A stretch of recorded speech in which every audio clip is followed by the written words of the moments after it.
the meantime, let's check in with somebody who's not so lazy. KRQE News 13 anchor Elizabeth Alvarez is pretty in pink this morning. Hello. Thank you. I wish I wasn't the L word, lazy. Yeah, you know what we could do, ladies? We could we can motivate each other. Okay. We need to meet and kind of help each other with this. Well, does having a young child, I mean, my sister has a baby, you have a young son. I've heard from a lot of moms that just having a child, you know, it triggers so much exercise because you're running after them all the time, especially you. It's true, and plus you're having to, I mean, this kind of sounds bad, but I end up sometimes skipping meals, which really isn't a good thing. So I guess it just depends. I don't know. I don't see it totally like I can see where it might be honest with you. It could probably exhaust you too, and then you don't even get a chance to work out. So. We'll talk. We'll congregate and figure something out. Thanks, all right. Elizabeth. Good morning to you at home. Let's get to your news headlines this morning. The Albuquerque Police Department's crisis intervention team plans to do a mental health evaluation on Gary Smith. If you'll recall, he ran for Congress last year and was arrested accused of slashing the tires of another candidate. Now he is in jail again. Police arrested Gary Smith yesterday for the second time in 6 days. This time it was on stalking charges. They say Smith was wearing the same kind of clothes as the man seen in this video who was caught slashing Janice Arnold Jones's tires last month. She put up these surveillance cameras and captured this video. Police say those cameras caught who they say is Smith driving by Arnold Jones's home on New Year's Day in the morning, which the judge specifically told him not to do. Now, police say Smith didn't deny driving by Janice Arnold Jones's home, but says that he was not stalking her, and he said that he just wanted to know where she lived. Stay tuned for an update on what happens.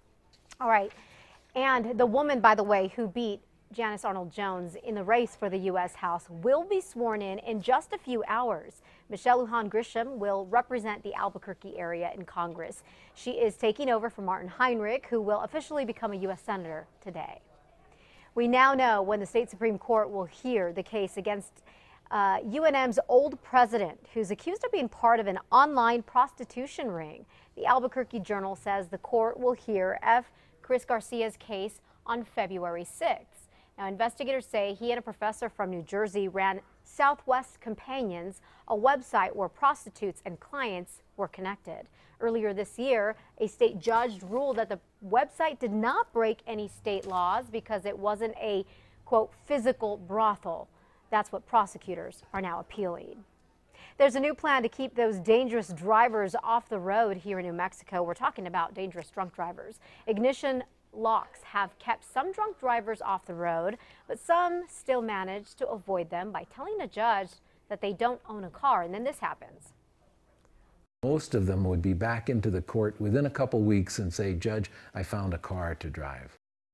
So a new proposal hopes to catch drunk driver offenders before they even leave their home. Listen to this. It would require anyone convicted of a DUI to use a breathalyzer twice a day. The theory is that if someone is afraid to drink, they may not drive drunk again.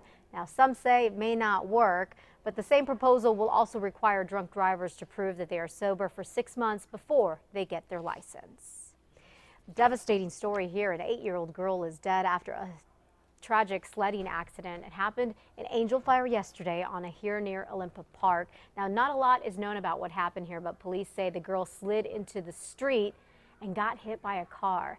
Now, they have not released the girl's name just yet. We'll keep you posted if we learn anything more about that incident. That wraps it up for your Thursday morning headlines. Be sure to catch Matt, Kristen, and myself every weekday morning on KRQE News 13 beginning at 4:30 a.m. Ladies, sending it back to you. Thanks, Elizabeth. Have a good day. Thanks.